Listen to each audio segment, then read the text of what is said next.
जो लोग रात दिन अपना खून पसीना एक करते हैं और सुबह से शाम तक काम में लगे रहते हैं, उनके लिए यह कदम उठाया जा रहा है, जिसका मैं हृदय से समर्थन करता हूँ।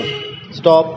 मंत्री जी ने उनकी आर्थिक परिस्थिति को देखकर गंभीर निराशा व्यक्त की थी और उद्योगपतियों से यह कहा था, वे कान खोलकर सुन लें, कि जो भी मजदूर या कर्मचारी अपना खून पसीना एक करके राष्ट्र की संपत्ति को बढ़ाता है, उसकी मांगों को आँखों से ओझल न करें। स्टॉप।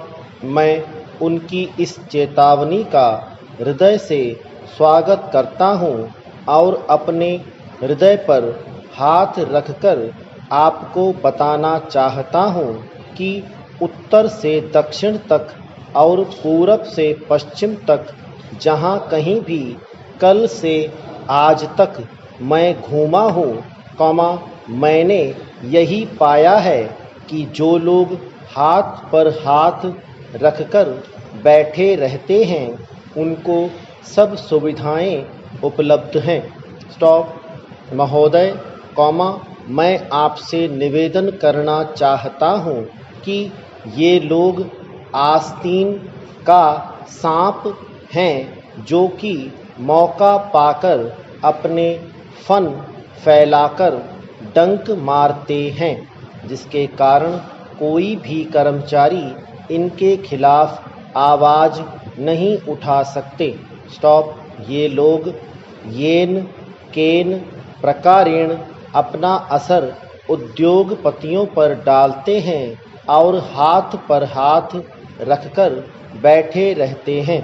स्टॉप। अतः इन विषमताओं को दूर करने के लिए यह आवश्यक है कि इस संबंध में उपयुक्त कानून बनाया जाए, ताकि उद्योग में ये लोग भागीदार बन सकें और उसमें होने वाले लाभ में भी हिस्सा उनको मिल सके।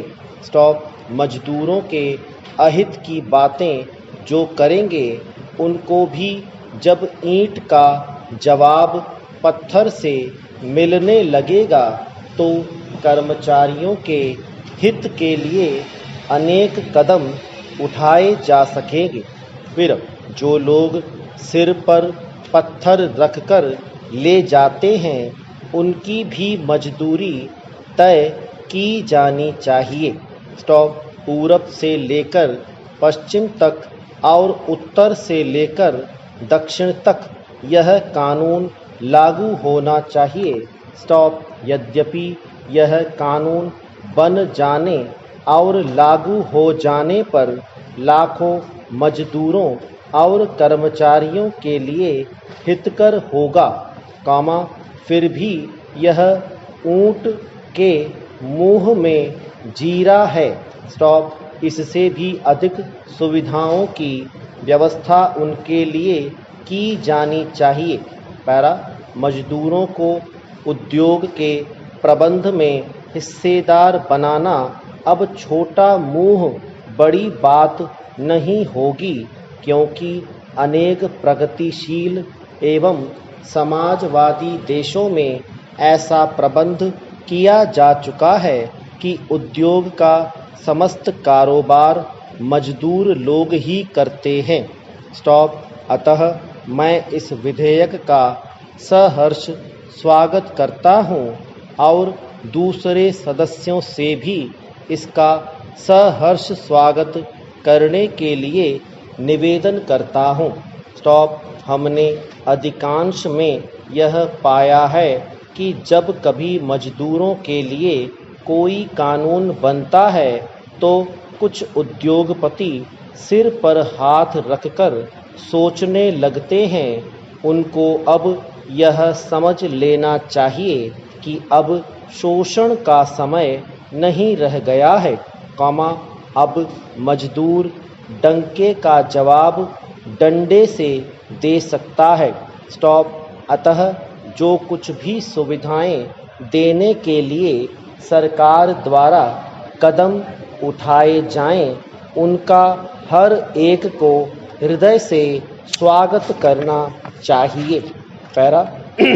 उपाध्यक्ष महोदय, आज का दिन भारतीय लोकतंत्र में एक काले दिन के रूप में याद किया जाएगा। स्टॉप।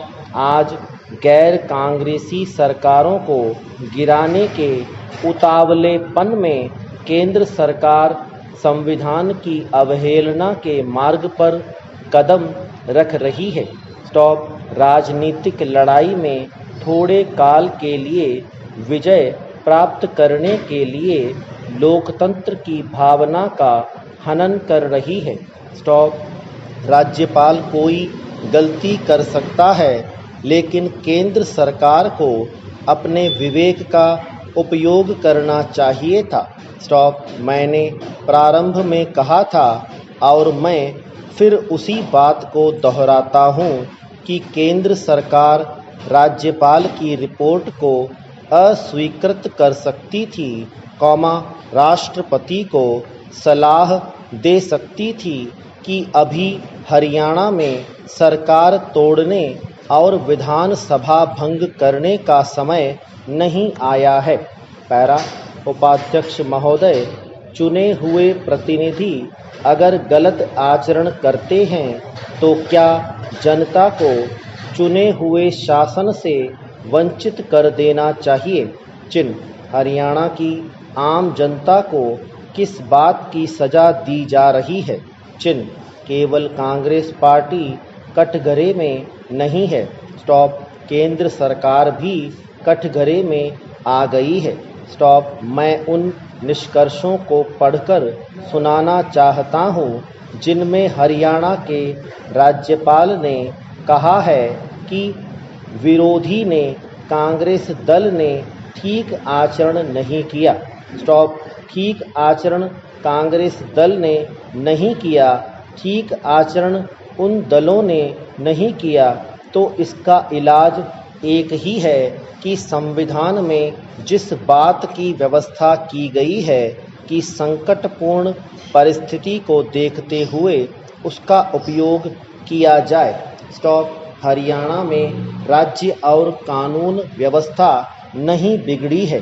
स्टॉप। हरियाणा में देश की एकता और सुरक्षा को कोई खतरा नहीं है।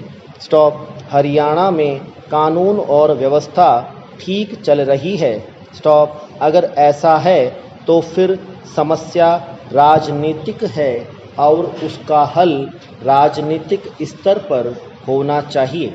स्टॉप। संविधान को खिलवाड़ बनाने की ज़रूरत नहीं है, मगर केंद्रीय सरकार ने संविधान को खिलवाड़ बनाकर आज लोकतंत्र के लिए एक बड़ा भारी दुर्दिन पैदा किया है। स्टॉप।